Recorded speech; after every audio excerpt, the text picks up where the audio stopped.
What if on Christmas Day, your carefully hidden $5 million fortune dropped like a bomb under their Christmas tree? Imagine the stunned faces as your secret life is exposed in front of every relative, just as the holiday feast begins.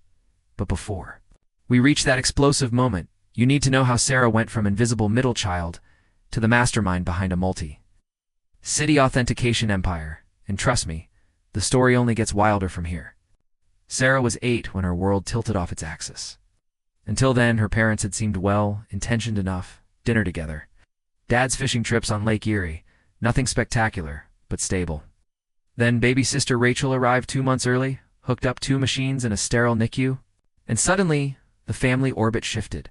The house turned into a germ bunker. Hand sanitizer stations in every hallway, bleach-wiped door handles. And any sign of Sarah's sniffle earned her an express ticket to Grandma's, at first cookie baking. Visits felt like treats, but after enough whispered conversations about protecting fragile Rachel, Sarah realized she was being sidelined as a danger, not indulged. Little did she know, this enforced exile would spark her fierce self-reliance and set the stage for everything that followed, but that wasn't even the whole story. By age 10, Sarah, parents treated her like a biological hazard. Single sneeze, and she was packed off, no questions asked, to Aunt Kelly house, where Nancy Drew mysteries beckoned, but familial warmth was thin. She aced every test, won art contests, even mastered Clair de Lune on the piano. Yet her trophies gathered dust in the garage labeled potential allergen.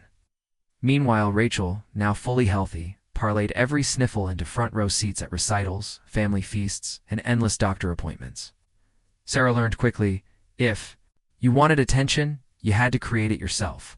So she dove into books, devoured her grandmother, jewelry catalogs, and quietly nourished a hunger to prove her worth. Next up, a scholarship that would change everything. High school was Sarah's proving ground. While Rachel built a drama empire in middle school, Sarah transformed her bedroom into an organizational oasis. Color-coded notes, meticulous study schedules, a desk straight out of a productivity magazine. She joined clubs nobody else cared about, landed debate team championships, and snagged a perfect 1600 on the SAT, a feat achieved by fewer than 1% of students. But when she excitedly showed her parents the score report, they barely glanced up from Rachel. "English homework, that's nice, honey," her mother said. "Keep it down." Rachel's studying for her next big test. At that moment, Sarah vowed to make her own way out, and she did, accepting a full ride to a top university without telling a soul. At home, yet while her future was secured, the real journey was only beginning. College lectures, all-nighters fueled by instant noodles. And newfound independence taught Sarah that no one would champion her but herself. She graduated summa cum laude from the University of Michigan, another triumph lost on parents who were busy funding Rachel's third college transfer. Sarah landed an entry-level role at a prestigious Detroit auction house, cataloging dusty porcelain and plastic costume jewelry. It wasn't glamorous, but it paid the bills and let her hone an obsession, spotting authenticity in the mundane. When she discovered a seemingly ordinary Art Nouveau brooch, hiding a hallmark worth $38,000. She assembled a killer pitch, images, historical data, comparative signatures, and presented it to her skeptical boss. By Christmas Eve, that brooch sold for $58,000.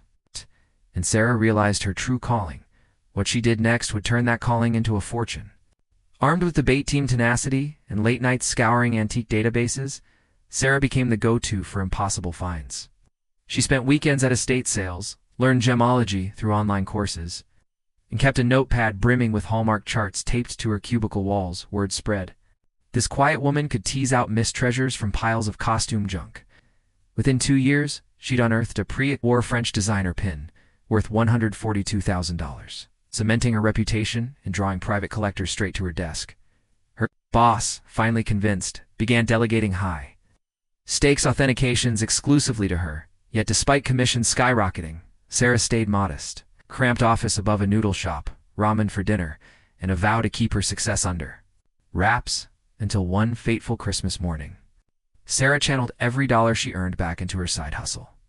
Small freelance authentications for local dealers, lending libraries of reference books, and painstaking marketing by word of mouth.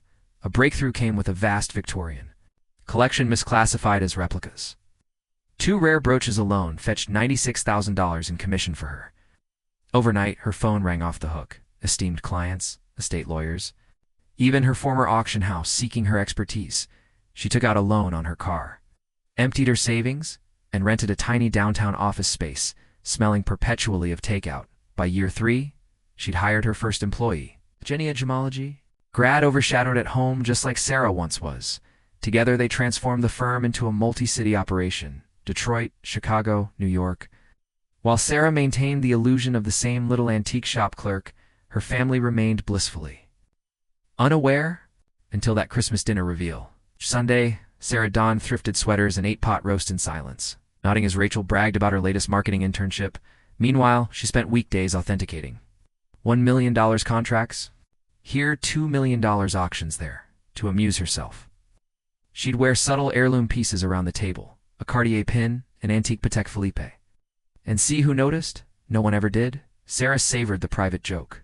Her siblings and parents assumed her frugality meant modest means, when in reality, her bank balance flirted with $5 million, but sustaining 2 lives under one roof grew exhausting, and the stakes soared when she agreed to underwrite the family's Christmas feast with a luxury catering company and expense her parents assumed was a gift from Aunt Kelly. Everything was set for a perfect holiday facade, until Rachel stumbled upon her laptop mid-auction.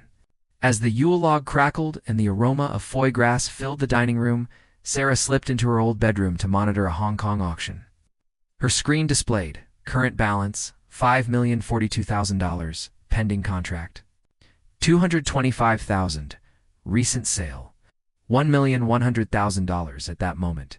Rachel burst in for a charger, spotted the figures and, eyes gleaming, paraded the laptop around the table.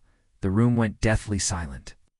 Faces contorted from delight to disbelief as Sarah calmly straightened her cashmere sweater and announced, "Actually, this little shop is mine. I own the largest authentication firm in the region." Chaos erupted. Tears, accusations of selfishness, pleas for trust funds. Sarah finally snapped, unleashing years of pent-up hurt, the missed recitals, the sideline scholarships, the constant notion that her worth was only as Rachel's shadow. She gathered her Hermes tote, canceled the monthly family support, and walked out into a snow-covered driveway, free for the first time. 6 months later, the firm thrives. High-profile clients admire her discretion. Sarah has never felt more authentically herself. Thank you for watching. If you're new here, subscribe and hit the bell, because real-life stories this shocking don't come around every holiday season.